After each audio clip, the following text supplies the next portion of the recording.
ஆண்டவருடைய ஆவி என்மேல் உள்ளது, ஏனெனில் அவர் எனக்கு அருள் பொழிவு செய்துள்ளார். ஏழைகளுக்கு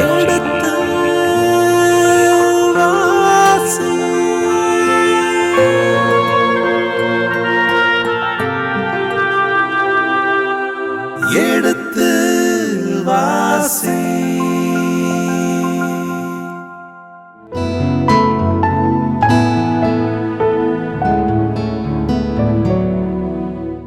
கடந்த பகுதியின் தொடர்ச்சியை இன்று தொடர்கின்றோம். வாருங்கள், இந்த நிகழ்ச்சியை நமக்காக விளக்கங்களோடு தெளிவுபடுத்த இருக்கின்றவர் தந்தை ரேமன் ஜோசப் அவர்களை வரவேற்போம். வணக்கம் தந்தையே. வணக்கம்.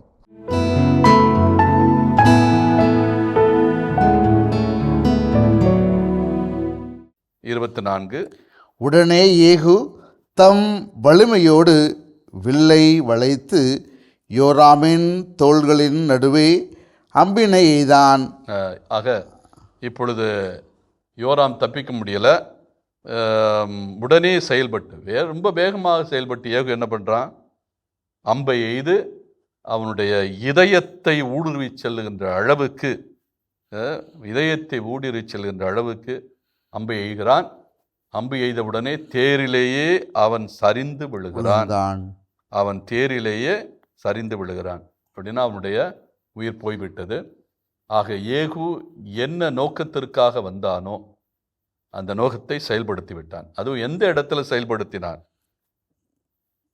நாபோத்தினுடைய இரத்தப்பழி வாங்கப்பட்ட இடத்திலேயே செயல்படுத்தி காட்டினான். அப்படின்னா இதுக்கு என்ன நிலை என்றால், இறைவாக்கினர் எலியாபினுடைய அந்த இறைவாக்கு இங்கே நிறைவேறுகின்ற நிலைக்கு வருகிறது. என்றால் அவன் கொல்லப்பட்ட இடம் இறைவாக்கினர் எலியா சுட்டிக்காட்டிய நாபோத்து கொல்லப்பட்ட இடம். அவரை ஏற்கனவே சொல்லியிருக்கார் 21ஆம் அதிகாரத்தில், எப்படி நாபோத்தினுடைய இரத்தம் மண்ணில் கடந்து நாய்கள் நக்கியதோ அதே போல யாருடைய இரத்தமும், ஆகாப்புடைய இரத்தமும் ஈசபேலுடைய இரத்தமும் நாய்களால் நக்கப்படும் என்று ஏற்கனவே சுட்டி காட்டியிருக்கிறார். எனவே தான் அந்த நிலத்திலேயே இந்த பழி வாங்கல் நிகழ்ந்திருக்கிறது. தொடர்ந்து ஏகு குதிரைப்படை தலைவனான பித்காரை நோக்கி, அவனை தூக்கி இஸ்ரேலை சார்ந்த நாபோத்தின் நிலப்பகுதியில் எரிந்துவிடு. ஆக ஏகுவனுடைய குதிரைப்படை தலைவன் பித்கார். இந்த பித்கார் 2 பேருமே நீண்ட நாளாக தொடர்பில் இருக்கிறவர்கள். இவனுடைய குதிரைப்படையினுடைய தலைவனாக இருக்கிறான். 2 பேரும் தான் இங்கே வந்திருக்கிறார்கள் என்பது இங்கே குறிப்பு இருக்கிறது. எனவே இவனிடத்திலே அவன் என்ன சொல்லுகிறான், யாரை தூக்கி நாபோத்துடைய நிலத்தில் எறிய வேண்டும்? இந்த தேரிலிருந்து விழுந்து செத்துப்போன யோராம் இறந்து விட்டான். இவனை எங்கே தூக்கி போடணும்? நாபோத்தினுடைய நிலம். ஆனால் இந்த நிலம் இப்போ யாருடைய பொறுப்பில் இருக்கிறது? யாருக்கு சொந்தமாக இருக்கிறது? யோராமுடையக்கு சொந்தமாக இருக்கிறது. ஆனால் ஆகாப்பு அதை ஏமாற்றி பறித்து கொண்டான். எனவே அவனுடைய மகனான யோராமுக்கு சொந்தமாக இருக்கிறது. அந்த நிலத்திலே நீ தூக்கி போட்டு விடு அப்படிங்கிறான். அதற்கு காரணமும் சொல்லுகிறான், ஏன் தூக்கி போட வேண்டும்.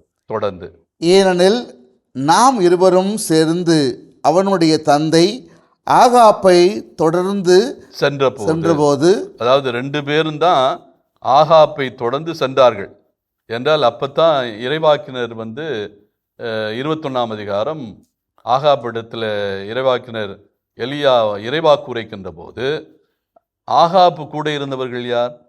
ஏகுவும் பித்காரும். எனவே அதை நினைவுபடுத்துகிறார்.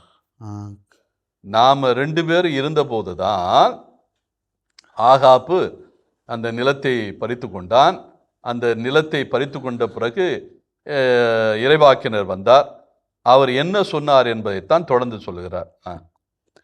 அவனுக்கு எதிராக ஆண்டவர் உரைத்த வாக்கு இதுவே. ஆண்டவர் உரைத்த வாக்கு என்றால் எலியா இறைவாக்கு வழியாக யாவே உரைத்த வாக்கு. அது 26ஆம் வசனம். யாவே உரைத்த வாக்கு இருக்கிறது. என்ன வாக்கு உரைத்தார்? நேற்று நாபோத்தின் இரத்தத்தையும் அவன் பிள்ளைகளின் இரத்தத்தையும் கண்டேன். நேற்று நாபோத்தின் இரத்தத்தையும் அவன் பிள்ளைகளின் இரத்தத்தையும் கண்டேன். அதாவது இதே இறைவாக்கு வந்து எலியா நேரடியாக ஆகாபிடத்தில் சொல்லவில்லை. ஆகாபிடத்தில் அவர் சொல்லுவது வந்து, எப்படி நீ வந்து நாபோத்துடைய இரத்தத்தை பழியை வாங்கினாயோ அதே போல அந்த இரத்தம் அவனுடைய நிலம் முழுவதும் சிந்தி, ஏன்னால் நாபோத்தை வந்து அவனுடைய நிலத்திலே அவர்கள் தூக்கி எறிந்தார்கள். தூக்கி எறிந்தது மட்டுமல்ல, அவருடைய இரத்தத்தை நாய்கள் நக்கின. அவர் வந்து மிக கொடூரமான நிலையில்தான் அவர் கொலை செய்யப்பட்டு அந்த பகுதியிலே கிடந்தார். அதே போல நிலை நேற்று நாபோத்தின் இரத்தத்தையும் அவன் பிள்ளைகளின் இரத்தத்தையும், இங்கே இன்னொரு செய்தியும் கிடைக்கிறது. நம்ம 21ஆம் அதிகாரத்தில் நாபோத் மட்டும்தான் பழிவாங்கப்பட்டான் என்ற செய்தி இருக்கும். ஆனால் இங்கே 2 அரசர்கள் 9ஆம் அதிகாரம் 26ஆம் வசனத்தில் அவனுடைய பிள்ளைகளும் கொடூரமாக கொல்லப்பட்டிருக்கிறார்கள் என்கிற செய்தி இருக்கிறது. எனவே நாபோத்தினுடைய சந்ததிக்கே ஒரு அவமானம் ஏற்பட்டது, ஒரு இழிவு ஏற்பட்டது, இழப்பு ஏற்பட்டது. எனவே அதை நான் கண்டேன் என்று யாவே சொன்னார் என்று இறைவாக்கினர் சொல்லுகிறார். நான் கண்டதற்காக நாபோத்தின் இந்த நிலத்திலேயே உன்னை பழி வாங்குவது உறுதி என்கிறார் ஆண்டவர். எனவே எலியா சொன்னதை இப்பொழுது நினைவுபடுத்தி யார் சொல்லுவது? ஏகு. யாரிடத்தை சொல்கிறான்? பித்கார் என்பது இவனுடைய கூரைப்படை தலைவன். எனவே நீ வந்து நாபோத்தினுடைய உடல் எங்கே வீசி எறியப்பட்டதோ, அவனுடைய இரத்தம் எந்த நிலத்தில் விழுந்து சிந்தியதோ அதே இடத்திலே யாருடைய உடலும் பொழுது கிடக்க வேண்டும்? யோராமுடைய உடலும் கிடைக்க வேண்டும். அவனுடைய இரத்தமும் இந்த நாபோத்தினுடைய நிலத்திலே சிந்தினால்தான் அந்த இரத்தப்பழிக்கான பழியை நான் வாங்கினதாக பொருள் என்பதை இப்பொழுது அவன் சுட்டிக்காட்டுகிறான். தொடர்ந்து, எனவே இப்பொழுது அவனை தூக்கி ஆண்டவரின் வாக்கிற்கிணங்க அந்த நிலப்பகுதியில் எரிந்துவிடு என்றான். அதைத்தான் அவன் செய்ய சொல்கிறான் பித்காரை நோக்கி. அந்த இறைவாக்கு நிறைவேற வேண்டும் என்றால் இப்பொழுது என்ன செய்ய வேண்டும்? ஆகாபனுடைய சந்ததியான யோராமனுடைய உடலை தூக்கி நாபோத்தினுடைய நிலத்திலே எறிய வேண்டும். அப்பொழுது நாபோத்தினுடைய ஆன்மா அமைதி அடையும். நாபோத்தை பழிவாங்கியவர்களை இந்த ஏகு பழிவாங்கிவிட்டான் என்பது ஒரு வரலாறாக மாறும் என்பதை அழுத்தம் திருத்தமாக இந்த பகுதி சொல்லுகிறது. தந்தையே, அரசர்கள் 2ஆம் புத்தகத்தில் 9ஆம் அதிகாரத்தில் 4 பகுதிகளாக இருக்குன்னு சொன்னீங்க. அதில் முதல் 2 பகுதியில் முடிச்சிருக்கிறோம். இப்போ 3வது பகுதி 27வது வசனத்திலிருந்து துவங்குகிறது. ஆமாம், என்ன செய்தி சொல்லுகிறது தந்தையே? 3வது பகுதி இங்கேயும் ஒரு கொலைதான். இப்போ ஏகு வந்தாவே அது கொலை என்கிற நிலைக்கு வந்து விட்டது. அவன் முதலிலே கொலை செய்தது வந்து அரசன் யோராமை. நாபோத்தினுடைய அந்த இரத்தத்திற்கு பழி வாங்கினான். இது வந்து இறைவாக்கு எலியாவினுடைய அந்த இறைவாக்கு. அந்த இறைவாக்கை அவன் இங்கே நிரூபிக்கிறான் என்று தான் சொல்ல வேண்டும். 2வது அவன் கொலை செய்வது வந்து யூத அரசனாகிய அகாசியா, அவனும் கொலை செய்யப்படுகிறான். அதாவது யோராமோடு வந்து அவனுடைய மைத்துனர் அத்தாலியாவுடைய கணவர். அத்தாலியா என்பது யோராமனுடைய சகோதரி. அவள் வந்து யூதா நாட்டு அரசனாகிய அகாசியாவை திருமணம் செய்திருக்கிறார். எனவே அவன் வந்து இவனோட போரில் கலந்து கொண்டதுனால இவன் போரில் காயப்பட்ட தன்னுடைய மைத்துனரையும் அவன் சந்திக்க வந்திருக்கிறான். அந்த இடத்தில் 2 பேரும் ஏகுவை வந்து சந்திக்கின்ற போது ஏகுவுடைய கை ஓங்கி யோராம் கொலை செய்யப்பட்டு விட்டான். இப்பொழுது அகசியாவுக்கு என்ன நிலை? தொடர்ந்து 27ஆம் வசனம். யூதாவின் அரசன் அகசியா இதை கண்டு பெத்தகான் வழியாக தப்பி ஓடலானான். ஆக யூதாவின் அரசன் அகசியா இதை பார்த்தோன்னே 2 பேரும் தான் சதி நடந்து விட்டது, உடனே ஓடுவோம் அப்படின்ன உடனே அகசியாவும் ஓட ஆரம்பிக்கிறான். யார் கூட? யோராமோடு. யோராமை வழிமறித்து ஏகு கொலை செய்து விட்டான். இப்பொழுது அகசியா தன்னுடைய தேரிலே ஓடுகிறான். எது வழியாக போகிறான் என்றால் பெத்தகான் என்கிற அந்த நகர் வழியாக அல்லது சாலை வழியாக தப்பி ஓடுகிறான். இதுவும் இஸ்ரேல் பள்ளத்தாக்கில் இருக்கிற ஒரு நகர். பெத் என்றாலே வீடு என்ற பொருள். பெத் ஹாகன் அல்லது பெத் ஹாகன் என்பதுதான் அதனுடைய விரிவு. பெத்து என்பது, ஹாகன் என்பது. ஹாகன் என்றால் தோட்டம். அப்படின்னா தோட்டத்தில் உள்ள வீடு. ஒருவேளை அது ஊராகவும் இருக்கலாம், அல்லது தோட்டத்தில் உள்ள வீட்டுக்கு பக்கத்தில் அவன் போவதாக இருக்கலாம். ஆனால் அந்த வழியில், அந்த பாதை வழியாக அவன் தப்பி ஓடுகிறான். என்ன நடக்கிறது? ஏகு அவனை பின்தொடர்ந்து சென்று தம் ஆள்களிடம் இவனையும் வெட்டி வீழ்த்துங்கள் என்றான். ஆக அந்த அளவுக்கு வலிமை மிக்கவனாக ஏகு இருந்திருக்கிறான். அதாவது வலிமை என்பது இவனுடைய வலிமை மட்டுமல்ல, யாவே இப்பொழுது ஏகு கூட இருக்கிறார் என்பது பொருள். அதாவது இறைவன் ஏகுக்கு துணையாக இருக்கிறார். யார் யார் அக்கிரமம் செய்கிறார்களோ அவர்களிடமிருந்து பிரிந்து தீமையை அழித்தொழிக்கிறவர்களுடைய துணையாக யாவே இருக்கிறார் என்பதை இது சுட்டி காட்டுகிறது. அதனால தான் அரசனை கூட எதிர்க்கக்கூடிய வலிமை படைத்தவனுக்கு வருகிறது. முதல்ல யோராமை கொள்ளக்கூடிய அந்த ஆற்றல் இருந்தது. இப்பொழுது அகசியா, யூதா அரசன், அவனையும் எதிர்த்து அவன் விரட்டத் தொடங்குகிறான். தன்னுடைய ஆட்களிடத்திலும் படிக்கிறான். இவனையும் கொலை செய்து விடுங்கள், வெட்டி வீழ்த்துங்கள் என்று கட்டளை பிறப்பிக்கின்றான்.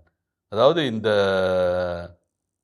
இஸ்ரேல் நாடும் வடநாடும் தென்னாடும், இஸ்ரேல் நாடும் யூதா நாடும் ரெண்டாக பிரிந்தது 922. 922 880 வரை, 885 வரை என்று சொல்லலாம். அதாவது ஓம்ரியுடைய காலம். ஓம்ரி என்பது அந்த ஓம்ரி குடும்பம். ஓம்ரி குடும்பம் என்பது ஏறக்குறைய ஒரு 4 குடும்பங்களுக்கு பிறகு வருகிறது. முதலிலே வந்த குடும்பம் யெரொபெயாம், முதலாம் யெரொபெயாமுடைய குடும்பம். அவர்கள்தான் வடநாட்டை ஆட்சி செய்கிறார்கள். அதில் 2 பேர் மட்டும்தான், அந்த யெரொபெயாமும் யெரொபெயாமுடைய மகனும். யெரொபெயாமுடைய மகனுக்கு பிறகு 2வது குடும்பம் ஆட்சிக்கு வருகிறது, பாசா குடும்பம். பாசா குடும்பத்தில் அதுவும் ஒருவர் மட்டும்தான், ஏலா, அவனுடைய மகன். இந்த 2 பேரும். அதற்கடுத்து சிம்ரி என்கிறவன், அவன் 7 நாட்கள் தான் அரசனாக இருந்தான். அவனுக்கு பிறகு டிப்னி என்கிறவன். எனவே 4 குடும்பங்கள். இவை எல்லாமே ஏறக்குறைய 886 முடிவுக்கு வருகிறது. ஏறக்குறைய 922 880 வரை என்றால் 40 ஆண்டுகள் இந்த 4 குடும்பங்கள். இந்த பின்னால் வந்த 2 பேரும் பேருக்குத்தான் குடும்பம் என்றால் அவ 2 பேருமே நீண்ட காலம் ஆட்சி செய்யவில்லை.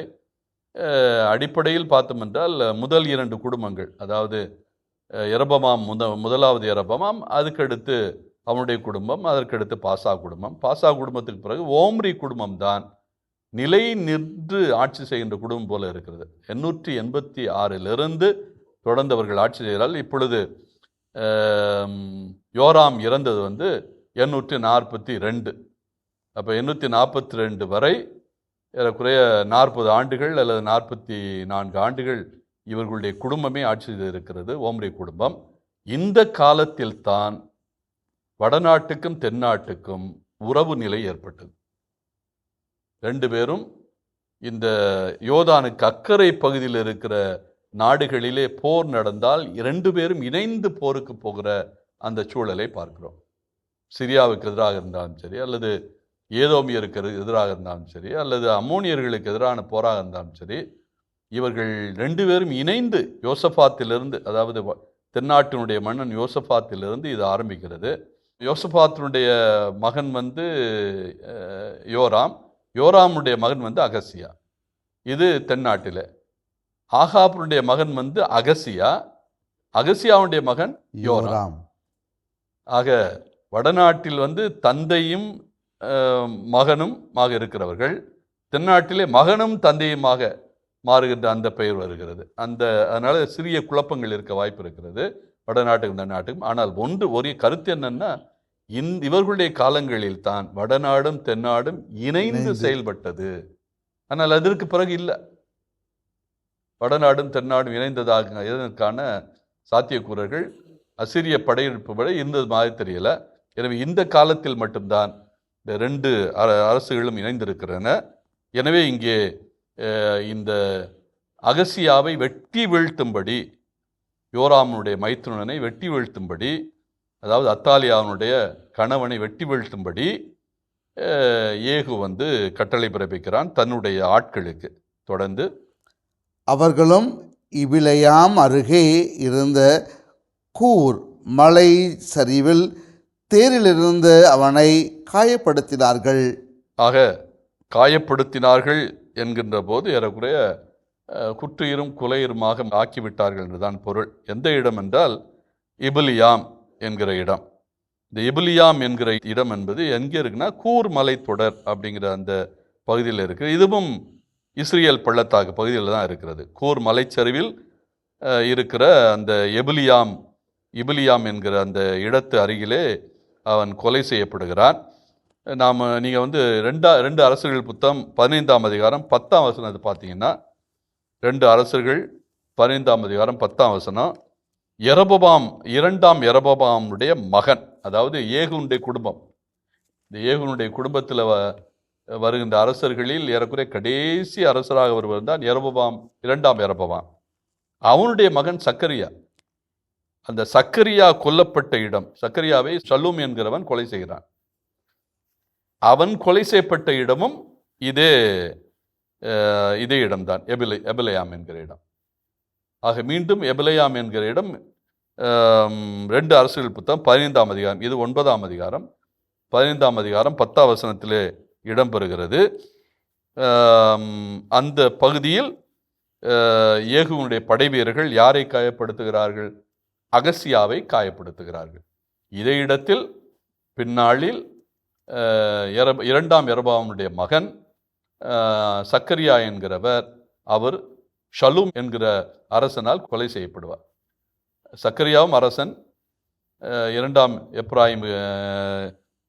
யெரொபெயாமுக்கு அடுத்து ஆட்சி பொறுப்பு வருகிறவன். ஆனால் நீண்ட காலங்கள் இருக்கவில்லை. அவனை வெகு விரைவிலேயே ஷல்லூம் என்கிறவன் கொலை செய்து அவன் அரசன் ஆகிறான். அந்த செய்தியை நாம் வந்து 15ஆம் அதிகாரம் 10ஆம் வசனத்திலே பார்க்கலாம். தொடர்ந்து அவனோ மெகிதோ வரை சென்று அங்கு இறந்தான். நான் ஏற்கனவே இந்த மெகிதோவை பற்றி சொல்லியிருக்கிறேன். மகிடோ என்று அழைக்கப்படுகிறது. ஆங்கிலத்தில் மகிடோ என்று அழைக்கப்படுகிறது. மெகிடோ என்பது சாலமோன் கட்டிய அந்த அரண்சூழ் நகர். இது மேற்கு பகுதியில், அதாவது இஸ்ரேல் நாட்டினுடைய மேற்கு பகுதியில் இருக்கிறது.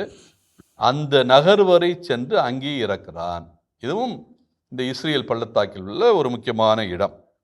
எனவே இவன் இறந்தான் என்கிற செய்தி அங்கே சுட்டிக்காட்டப்படுகிறது. தொடர்ந்து 28, அவனுடைய அலுவலர் அவனது சடலத்தை எருசலேமுக்கு எடுத்துச் சென்று தாவீதின் நகரில் அவனுடைய மூதாதையருடன் அவனது கல்லறையில் அடக்கம் செய்தனர்.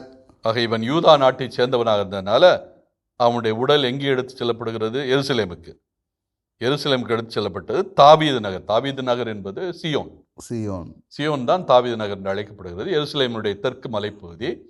இதில் 2 பகுதிகள் இருக்குது. அதாவது அரசர்கள் வழக்கமாக அரசருடைய கல்லறைகள் என்று ஒன்று இருக்கிறது, அங்கே அடக்கம் செய்யப்படலாம்.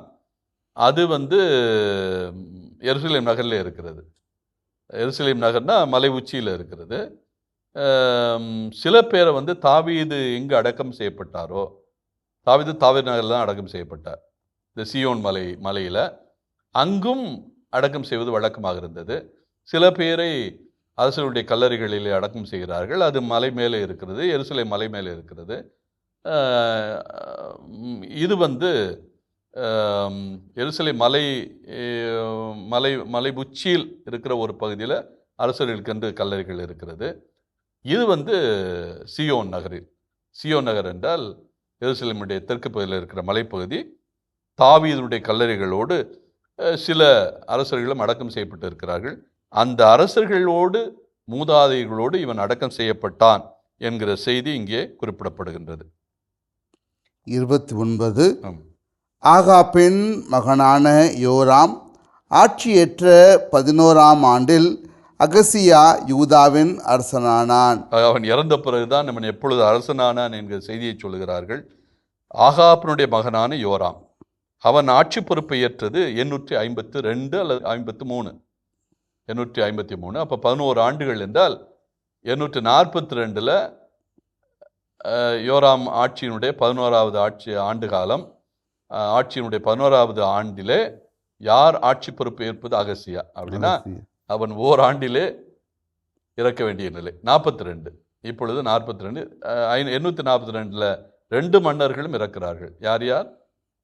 யோராமும் இறக்கிறான், அகசியாவும் இறக்கிறான். அகசியா யூதா நாட்டு மன்னன், யோராம் வடநாட்டு மன்னன், இஸ்ரேல் நாட்டினுடைய மன்னன். 2 பேரும் ஒரே ஆண்டிலே ஒரே நாளிலே இறக்க வேண்டிய ஒரு அவல நிலை. இவர்கள் 2 பேரையும் கொலை செய்கின்ற அந்த சூழல் யாருக்கு ஏற்படுகிறது என்றால் ஏகுக்கு ஏற்படுகிறது. இவர்களை கொலை செய்ததன் வழியாக எலியா இறைவாக்கினுடைய இறைவாக்கு நிறைவு பெறுதல் நடைபெறுகிறது. தந்தையே, அரசர்கள் 2ஆம் புத்தகத்தில் 9ஆம் அதிகாரத்தை பார்த்து கொண்டிருக்கிறோம். இதில் 4 பகுதிகள் இருக்குது என்று சொன்னீங்க. முதல் 3 பகுதியை முடிச்சிருக்கிறோம். அடுத்தது இப்போ 4வது பகுதியை துவங்க இருக்கிறோம். இதில் என்ன செய்தி சொல்கிறாங்க தந்தையே? 30லிருந்து இறுதியாக 37 வசனங்கள் வரை, ஏறக்குறைய 8 வசனங்கள் ஈசபேலுடைய கொலையை பற்றி பேசுகிறது. ஆக முதலாவது யோராம் கொலை செய்யப்பட்டான். அவன் ஈசபேலுடைய மகன், ஆகாபனுடைய மகன். 2வது யூதா அரசனாகிய அகசியா, யோராமுடைய மைத்துனர், ஈசபேலுடைய மருமகன் அல்லது ஈசபேலுடைய மகளுடைய கணவர், அத்தாலியா என்பவருடைய கணவர். இவர் யூதா அரசர். 3வது இப்ப ஈசபேலே சிக்குகிறார். அவரும் கொலை செய்யப்படுகின்ற அந்த செய்தி கொடுக்கப்படுகிறது. இவை எல்லாமே இறைவாக்கினர் எலியா இறைவாக்கு நிறைவேறுதல். சில இறைவாக்குகள் நீண்ட காலமாக்கும் நிறைவேறுவதற்கு. ஆனால் இந்த இறைவாக்கை பொறுத்த மட்டும் ரொம்ப குறைந்த காலத்திலேயே ஏறக்குறைய இவருடைய இறைவாக்கு சொல்லப்பட்ட காலம் 856 அல்லது 57 இருக்க வேண்டும். இப்பொழுது 42. அப்படின்னா 15 ஆண்டுகளுக்குள்ளாகவே நிறைவேறுதல் நிகழ்கிறது என்று சொல்ல வேண்டும்.